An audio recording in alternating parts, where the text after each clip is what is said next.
தேவனுடைய ராஜ்யம் உங்களுக்கு சமீபமாய் வந்திருக்கிறது என்று அவர்களுக்கு சொல்லுங்கள் என்று சீஷர்களுக்கு கற்றுக் கொடுத்து அனுப்பிய ஆண்டவராகிய இயேசு கிறிஸ்துவின் பரிசுத்தமுள்ள நாமத்தில் உங்கள் யாவருக்கும் என் அன்பின் வாழ்த்துக்கள். உங்கள் திட்டம்தான் என்ன? பாப்புவா நியூகினியா தீவு. அங்கு வாழும் மக்கள் முற்றிலும் வித்தியாசமானவர்கள். உயிருடன் மனிதர்களை கடித்து ருசித்து சாப்பிடும் நரமாமிச பட்சினிகள். அழுக்கு நிறைந்த உடலுடன் துர்நாற்றம் உடையவர்களாக நடமாடும் நாகரிகம் இல்லாத மக்கள். இவர்களின் ஒவ்வொரு வீட்டின் வாசலிலும் மண்டை ஓடுகளாலான அலங்காரம் காணப்படும். பல நூற்றாண்டுகளாகவே இம்மக்களுக்கு கிறிஸ்துவின் அன்பை அறிவிப்பதற்கு ஆட்கள் யாரும் செல்லவில்லை. அவ்விதம் சென்றவர்களில் சிலரும் தங்கள் நாடு திரும்பவில்லை. இம்மக்களை பற்றி கேள்விப்பட்டார் ஜான் ஹோல்ம்ஸ். காட்டுமிராண்டிகளாக வாழ்ந்த நியூகினியா தீவு மக்களுக்கு கிறிஸ்துவின் அன்பை எடுத்துரைக்க தீவிரம் கொண்டார். எனவே லண்டன் மிஷனரி ஸ்தாபனத்தில் இணைந்தார்.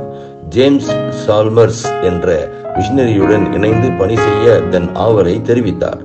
தன்னுடைய விருப்பம் நிறைவேற்றப்படவே அதிக மகிழ்ச்சியுடன் கையில் ஒரு பழைய பெட்டியுடன் ஆஸ்திரேலியாவுக்கு கப்பலில் பயணமானார். வியாழன் என்ற தீவு கப்பல் வந்து நின்றது. ஜேம்ஸ் சால்மர்ஸ் என்ற மிஷனரி ஜான் ஹோல்ம்ஸை எதிர்நோக்கி நின்றார். அவரை தனது சிறிய கப்பலில் ஏற்றிக்கொண்டு பாப்புவா தீவிற்கு சென்றார். அம்மக்களின் நிலையை கண்ட ஹோல்ம்ஸ் ஒரு நொடி கதி கலங்கினார். உடலிலே துணிகள் இல்லாமல் நிர்வாணத்தோடும் சகிக்க கூடாத துர்நாற்றம் மிக்கவர்களாகவும் நின்று கொண்டிருந்தனர் மக்கள்.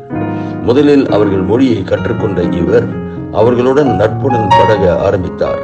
மக்களின் மூட நம்பிக்கைகளின் நிமித்தம் ஏற்பட்ட சண்டைகளினால் பல மனிதர்கள் கொல்லப்பட்ட போது அவர்களிடம் சமரசத்தை ஏற்படுத்தி அமைதியை நிலைநாட்டினார். பள்ளிக்கூடங்களையும் வீடுகளையும் கட்டினார். வேதாகமத்தை அவர்கள் மொழியிலேயே வாசிப்பதற்கு உதவினார்.